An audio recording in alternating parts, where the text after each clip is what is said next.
वंदे मातरम।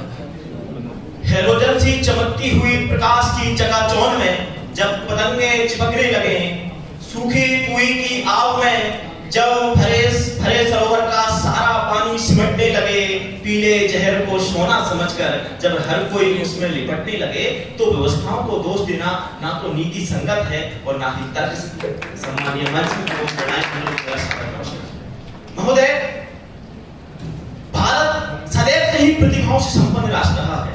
भारत की संस्कृति और परंपरा को युगों युगों से कालांतरों से आनो भद्रः कृतो यंतु विस्मृतः रही है, अर्थात विश्व के समस्त कल्याणकारी विचार हमारे मन में आए। और यदि हम कल्याण की कारी विचारों को ढूंढते ढूंढते खोजते कोई विद्यार्थी विदेश पढ़ने चला भी जाए, तो क्या यह हमारी शिक्षा व्यवस्था की विफलता है? मैं कतई नहीं मानता कि हमारी शिक्षा व्यवस्था की विफलता है। मैं पूछना चाहता हूं मेरे प्रतिपक्षी मित्रों से कि जब Vikram Sarabhai university of Cambridge से पढ़कर आते हैं और भारत राष्ट्र को परमाणु शक्ति से संपन्न राष्ट्र बनाते हैं, तो क्या है प्रभाव हमारी शिक्षा व्यवस्था की विफलता है? मैं पूछना चाहता हूं कि जब Mahatma Gandhi university of London से पढ़कर आते हैं और उन फिरंगियों की रणनीति, उन फिरंगियों पर अपना कर भारत देश को आजाद कराते हैं, तो क्या है शिक्षा व्यवस्था की विफलता है? मैं पूछना चाहता हूं कि जब एक भक्ति शर्मा विदेश से पढ़कर आती है और अपने गांव बरखेड़ी अब्दुल्ला की सरपंच बन उस गांव को भारत का प्रथम 100 गांव बनाती है, तो क्या है हमारी शिक्षा व्यवस्था की विफलता है?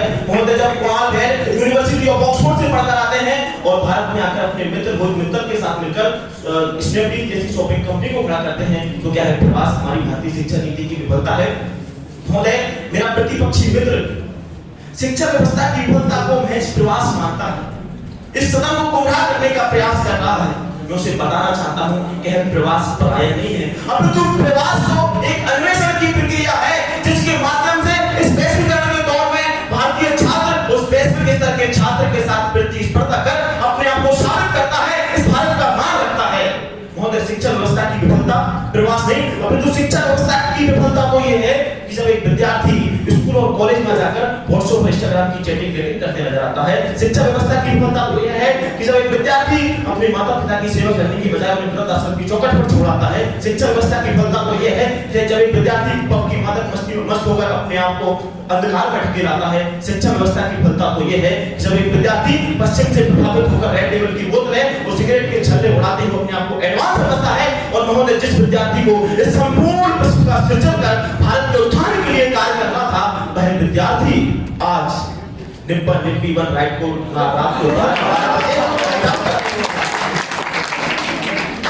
महोदय, मैं बताना चाहूंगा कि अमेरिका और लंदन में विश्व की सबसे बड़ी यूनिवर्सिटीज मिनिस्ट्री ऑफ एजुकेशन की रिपोर्ट के मुताबिक 2020 की रिपोर्ट के मुताबिक लगभग 49,000 विदेशी छात्र भारत में अध्ययन करने के लिए आते हैं। तो क्या यह हमारी शिक्षा व्यवस्था की सफलता नहीं है?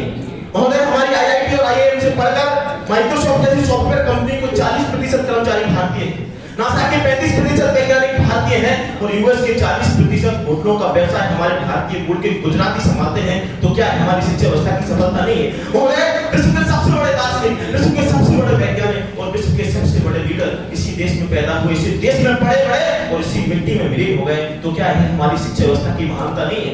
महोदय, महत्वपूर्ण ये नहीं है कि आप अपने देश से शिक्षा अर्जित कर रहे हो या किसी और देश से, अपितु महत्वपूर्ण ये है कि आपका लक्ष्य क्या है, आपका उद्देश्य क्या है, आपका ध्येय क्या है। यदि आपका लक्ष्य और उद्देश्य और ध्येय भारत माता की सेवा करना है, इस भारत राष्ट्र की सेवा करना है, तो भारत सोने की चिड़िया के रूप में नहीं, अपितु विश्व का निर्माण करने वाला विश्वकर्मा के रूप में जाना जाएगा। और अंत में 4 पंक्तियां कहना चाहूंगा कि योगेश्वर को चक्र उठाना ही होगा, अर्जुन को गांडीव चलाना ही होगा और इस पवित्र पुण्य धारा के पुनरुत्थान के लिए हमें इस परिवर्तन को स्वीकार नहीं होगा।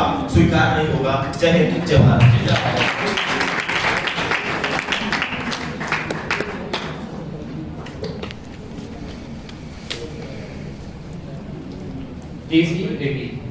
आपने कहा कि एक मोरल वैल्यू होती है, वो अगर मोरल वैल्यू नहीं है तो शिक्षा प्रणाली की विफलता है। ये इंस्टाग्राम पे रील चला रहे हैं या नहीं, इस तरीके से आप बात करते हैं।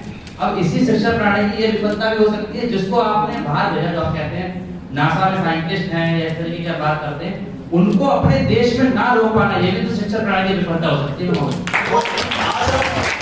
आज 21वीं सदी में यहाँ बैठे हुए हैं और ये दौर वैश्वीकरण का दौर है, हम सबको पता है। तो सिर्फ भारत तक सीमित रहना ये हमारी सबसे बड़ी विफलता होगी। और अगर पूरे विश्व में लहरा रहे हैं तो ये हमारी सबसे बड़ी सफलता है।